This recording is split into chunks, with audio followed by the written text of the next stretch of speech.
Live from London, this is The World Today. Hello, I'm Li Jianhua. Welcome to the program, Our Top Stories.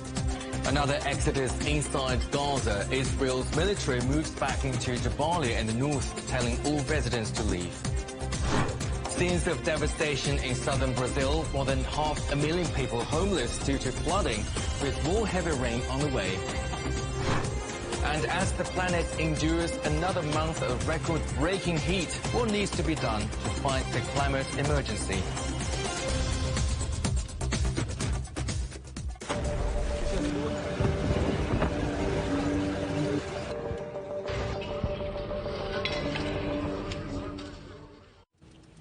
Israel has begun a major offensive into the Jabalia refugee camp in northern Gaza. Columns of tanks were seen rolling across the border early on Sunday, while there were reports of airstrikes on the camp, killing several Palestinians. Crowds of people have been fleeing Jabalia after Israel ordered them to leave immediately, saying it was returning to stop Hamas re-establishing control. Israel has also stepped up attacks on a number of other areas across Gaza. Our correspondent Martin Lowe is in the Israeli city of Sderot, which overlooks Gaza. They cleared Jabalia shortly after the October the 7th rampage into Israel by Hamas. They cleared the city of Hamas fighters and moved on. Now they say Hamas is regrouping here. Now we're at a lookout post overlooking the city of Jabalia. Behind us, we've been witnessing a fierce battle over the last few hours. There have been repeated strikes from the air, bombs dropped by Israeli jets, a barrage of artillery fire. We've seen explosions and smoke spiraling into the air. We've also seen from here tanks advancing over the ground towards Jabalia. From this location, we have no information about what the fighting is actually like inside the city. But we do know that Hamas are still operating because they have been firing back. This location here has come under attack at least 5 times by Hamas rockets in the last couple of hours.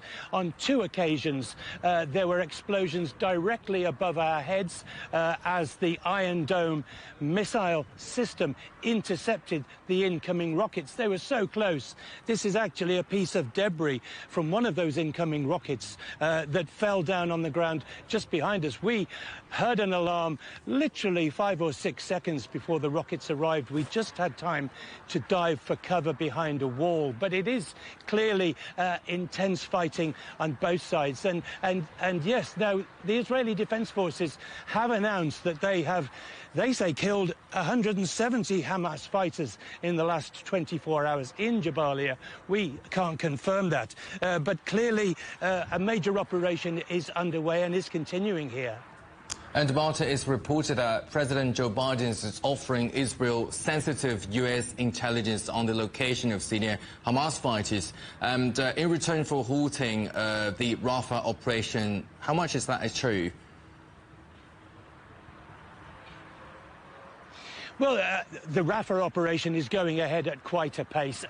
Clearly, things are stepping up down there in the south of Gaza. Now, Israel insists it's a measured advance, and it still falls within the boundaries of what the U.S. have asked them to keep to. But there's a huge amount of concern about the action in Rafah and the high number of civilian casualties. But yes, there's some consternation now here in Israel today over a report that has surfaced from the U.S. It actually appeared in the Washington Post, citing 4 U.S. officials. They're saying that the U.S. has now made an offer to Israel that if they either slow down or stop altogether their assault on Rafah, the U.S. will give them what they're calling sensitive intelligence, which they say identifies the location of Hamas leaders and also the underground tunnels underneath the city where it's believed hostages are being held. These are key objectives for the Israeli Defense Forces. And the question is being asked, if this is genuine and that if this information is available, why has it not already been shared with the Israeli Defense Forces? The US has been very critical of the Israeli advance and the high civilian casualty count. Israel is saying they're trying to minimize casualties, but Hamas is using civilians as human shields. We don't know how recent this information is, how long the Americans have known, just how deep detailed it is. But clearly, if they have information as good as they're suggesting, then we do have to ask the question, why has it not been provided? And could it not have saved lives up to this point? That was our correspondent Martin Lowe reporting from Sderot, and our correspondent Akram Al-Satri says most communications in central Gaza have been cut off. He spoke to CGTN earlier before the latest Israeli assaults began.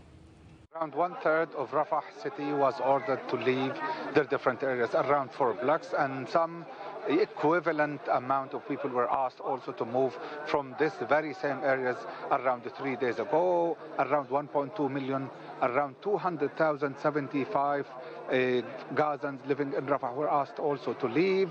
They were asked to head to the humanitarian zone in the Khan Yunis area and Gaza central area and some parts of Rafah beach area. The people who were asked to move left their homes, and some of them were already IDPs for the 7th or 8th time, and they were heading to Khan Yunis and Gaza central area. People were frantically trying to grab whatever they can for the sake of just people don't know where to go, but they are moving to an areas they think are relatively safer than other areas, while also believing that there is no safe haven in Gaza Strip. So they're moving from their homes to areas that were destroyed. They're erecting tents and they're staying there, hoping that they would survive. Borders are closed for the 5th day now, and even before this closure, the border was closed for around 11 days because of the Jewish Passover holiday. So the situation was extremely lacking even before those latest military development taking place around Kerem Shalom and Rafah terminals. Now with them being closed, there is no humanitarian aid whatsoever entering Gaza. And it's not only the humanitarian aid that is entering Gaza that has the problematic side. Now no medical consumables, no medications, no fuel that is needed to run the different facilities in the Gaza Strip. We are standing in Shuhada Al-Aqsa Hospital in Gaza Central area. I've spoken to some of the officials and they told me they have around 1.5 days or so for the full supplies to suffice them to run the hospital and care for the patients. Nothing has been done. Even the UNRWA made some statements saying that it is up to Sunday, tomorrow, that they can do the distribution of the food aid, and after that there would be no food aid to distribute. So an extremely suffocating crisis that has been befalling on the Palestinians, and it's likely to continue, and people are likely to continue starving the same way people in the Gaza North were starving. They need the international community, as they said, to step in and to try to alleviate the repercussions of such a thing, and they don't think those repercussions would be alleviated without opening the 2 main terminals that have been a lifeline for the people who have been subjected to a larger scale devastation and death for the last 7 months. Well, Egypt has announced it would join the lawsuit filed by South Africa against Israel at the International Court of Justice. The case accuses Israel of acts of genocide against Palestinians in the Gaza Strip. Egypt's foreign ministry says its decision comes as Israeli attacks against Palestinian civilians escalate. Around 1,800 people have fled their homes in Ukraine's Kharkiv region. It comes as Russian bombardment continues along the front line after surprise attacks early on Friday. The Kremlin says Russian troops have taken control of 5 villages in northern Kharkiv. Kiev is deploying reserve units, saying fierce defensive battles are underway. Meanwhile, Ukraine has continued drone attacks on Russia's Belgorod border region. A presidential election is underway in Lithuania. Incumbent leader Gitanas Nausėda is wisely tipped to win another 5 years in office. He is facing a challenge from current Prime Minister Ingrida Šimonytė. Regional security and the conflict in Ukraine have topped voters' concerns. According to a recent poll, over half of Lithuanians believe a Russian attack in the Baltics is either possible or very likely, and both leading candidates have backed the rises in defense spending. Flash flooding has killed at least 37 people on Indonesia's Sumatra Island. The downpours caused volcanic ash and gravel to slide down a volcano and into a river, sending water rushing through several villages. Many victims were swept away, while more than 100 homes are said to have been submerged. The UN Food Agency says more than 300 Afghans have died in widespread flooding, which have destroyed more than 1,000 homes. The World Food Programme says it's distributing aid in parts of northern Afghanistan following weeks of heavy rain. Roads and power lines have also been destroyed. We've sent all available food and non-food materials to the affected provinces. But unfortunately, due to the continuous and heavy rain in the affected areas, our efforts have been affected. However, much assistance sent to many of these provinces has been distributed to affected people. Southern Brazil is facing more heavy rain, worsening the devastating floods that have already killed at least 136 people. Dozens of people are missing in the state of Rio Grande do Sul, and more than 500,000 have fled their homes. Brazil's government has blamed the flooding on climate change. Our correspondent Paulo Cabral reports. After a few days of dry weather, storms have returned to Brazil's southern state of Rio Grande do Sul. The rain and wind make it even more challenging to conduct search and rescue operations, which are carried out using all possible means by volunteers, rescue workers and security forces, as people cling on to anything in fast-moving floodwaters. When I started to feel scared, I tried to stay calm. I knew that given the depth of the water, if I panicked, things would get only worse. So I focused on calming down and breathing, and then I calculated how far I had to go to reach safety. These athletes from Brazil's Olympic rowing team paused their training to volunteer and help with rescue efforts in their home state.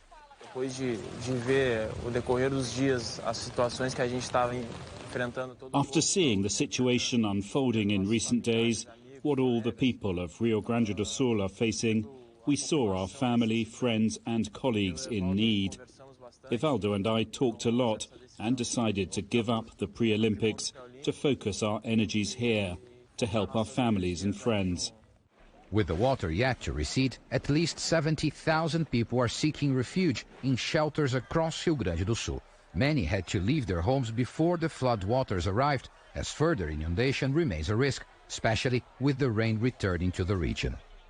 We decided to leave earlier because many people couldn't escape in time. We took whatever we could and left. The floods aren't just affecting Brazil. The climate disaster has also impacted Uruguay, which neighbors the Brazilian state of Rio Grande do Sul to the south. According to Uruguayan authorities, torrential rains and floods have impacted 10 districts and displaced around 2,000 people. What this flooding in Brazil has in common with our situation is that it shows we must take climate change more seriously. All of these things are going to happen more frequently. The district of 33 is among the worst hit, with flood waters damaging homes. Some residents have chosen to go to shelters. I raised some of my belongings to around 120 or 130 meters high. I took the fridge, armchairs and other items to my daughter's cabin up here. It's the only way to save anything. The rest got soaked. All rescue efforts are now focused on managing the current emergency, but there is a long way to go to recover and restore areas impacted by the disaster. And in the long run, there is much concern about the rising frequency and severity of such disasters. Paulo Cabral, CGTN, São Paulo. You're watching CGTN still ahead. The warmest April on record, scientists sound the alarm as the Chinese and US climate envoys hold talks.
This week on Razor, can precision fishing preserve biodiversity in our oceans?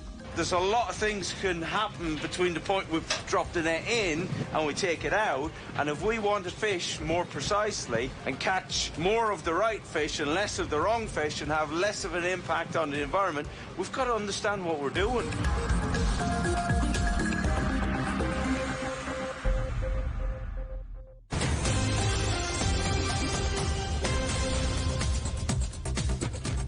Welcome back. A reminder of our top stories. Another exodus inside Gaza. Israel's military moved back into Jabalia in the north, telling all residents to leave. Scenes of devastation in southern Brazil. More than 500,000 people homeless due to flooding, with more heavy rain on the way.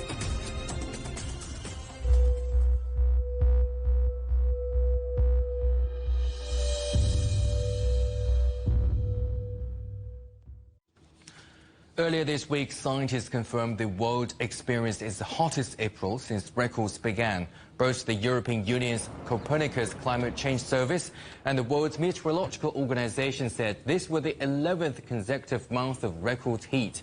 Higher temperatures persisted even though warming El Niño weather pattern is subsiding, with heat remaining in ocean air temperatures. Scientists also blamed the unprecedented warm weather on human-induced climate change. Against this sweltering backdrop, the U.S. and China's special climate envoys held their first in-person talks in Washington. Our correspondent Poppy Mputing reports. China and the U.S. are working together to try and solve key issues addressing climate change, solidifying their partnership and cooperation during two-day talks held here in Washington, D.C. this week.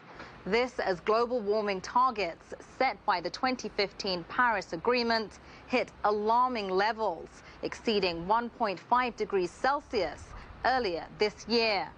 Meeting for the first time in person, the newly minted climate envoys, Liu Zhenmin and John Podesta, discussed a range of priorities. Chief among those, a commitment to phasing down coal consumption and developing emissions reduction technologies this decade. The groundwork for this meeting was laid down last November during talks between their predecessors at the COP28 summit in Dubai, as well as in San Francisco during a face-to-face summit between Chinese President Xi Jinping and U.S. President Joe Biden, where both leaders pledged greater cooperation between the two countries. During the talks in Washington, Liu and Podesta also pledged to develop emissions measurement, reporting and verification systems, as well as to address how to limit non-CO2 greenhouse gases.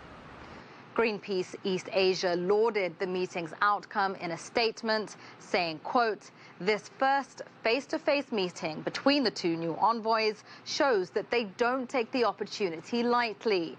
Both envoys showed awareness of their heavy task, recalling past commitments and areas to work together going forward." Liu and Podesta will meet in Azerbaijan later this year at COP29, the UN's flagship climate meeting. Topping that agenda, they'll be discussing solutions to reducing methane gas emissions. Poppy Mputing, CGTN, Washington. Kavi Gilampu is Vice President for International Strategies at the Center for Climate and Energy Solutions. The latest reports are clearly concerning. At the same time, they're nothing new. Over recent years, we've seen temperature records being broken on a regular basis and also increasingly severe climate impacts. Your piece there just referred to the terrible flooding in Brazil, which will host the COP in 2025. The models and the science have predicted all of this, and I think on the positive side, while this is concerning, as a matter of physics, it's still possible to achieve the goals of the Paris Agreement and stay within the 1.5 degree limit. We have the solutions, we know what to do, we know from COP28 that we need to triple renewable energy by 2030 and to transition away from fossil fuels. It's really a matter of political will as to whether countries want to do this or not. As I said, it's a matter of political will, and earlier this week, envoys of the two key climate players, also the largest emitters in the world, the United States and China, sat together for a climate action meeting in Washington, as we heard just now. So how significant is this cooperation for the global goal? Well, past experience shows that major breakthroughs on climate change are only possible when the US and China, the world's two largest emitters of greenhouse gases, are aligned in their thinking.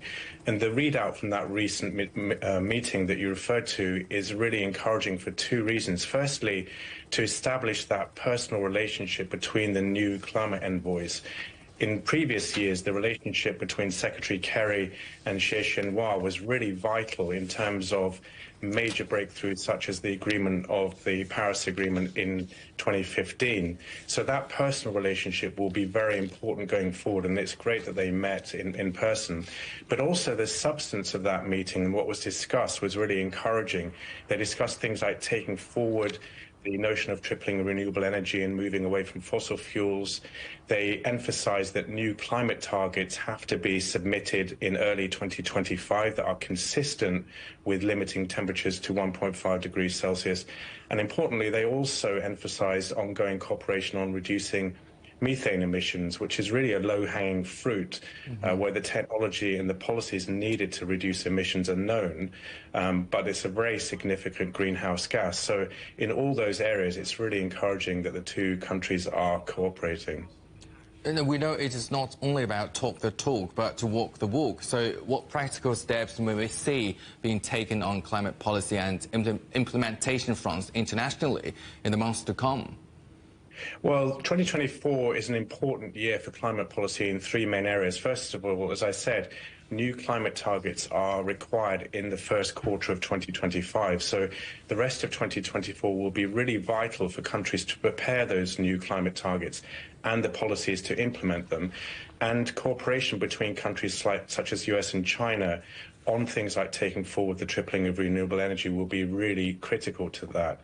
Secondly, 2024 will require for the first time that all countries are going to have to come forward with reports to show how they're meeting their current targets under the Paris Agreement. So that these biennial transparency reports are due by the end of the year. And again, this was an area of cooperation highlighted in the recent meeting in Washington between the two countries. And then finally, the main deliverable for COP29 in Azerbaijan will be on climate finance. It's expected that a new goal on climate finance will be agreed, and something like $6 trillion will be needed by 2030 for developing countries to implement their existing climate commitments, yet alone the new ones. So the politics on that will be very difficult, but it's really important and a good sign that the US and China are speaking.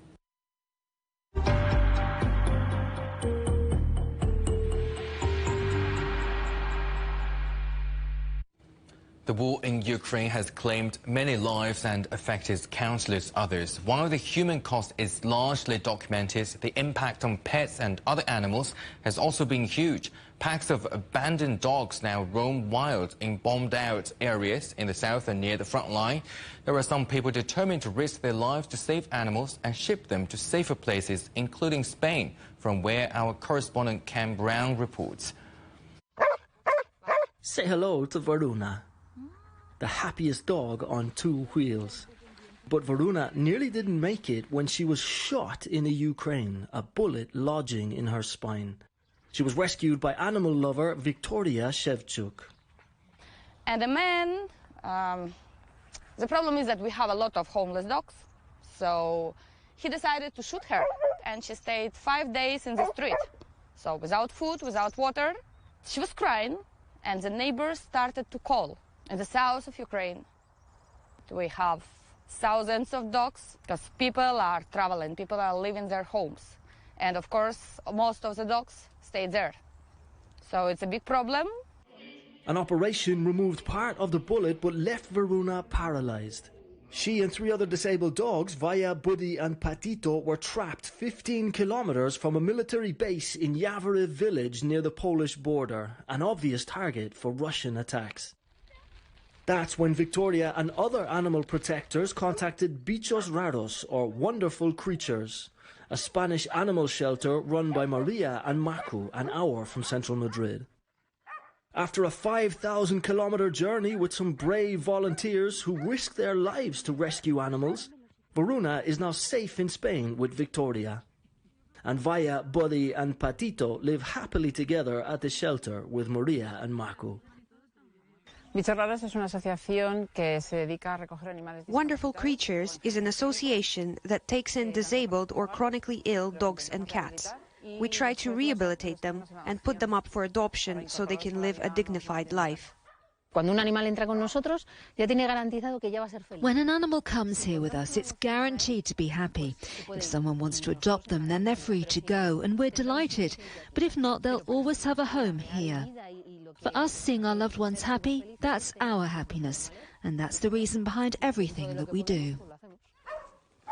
Many of these doggos have come a long way and even survived war. Without the generosity of people like Maria and Marco, they wouldn't stand a chance. Animals are often the forgotten victims of conflict. Varuna, Vaya, Buddy and Patito are some of the lucky ones, rescued and cared for by this community of kind souls. Ken Brown, CGTN, Madrid.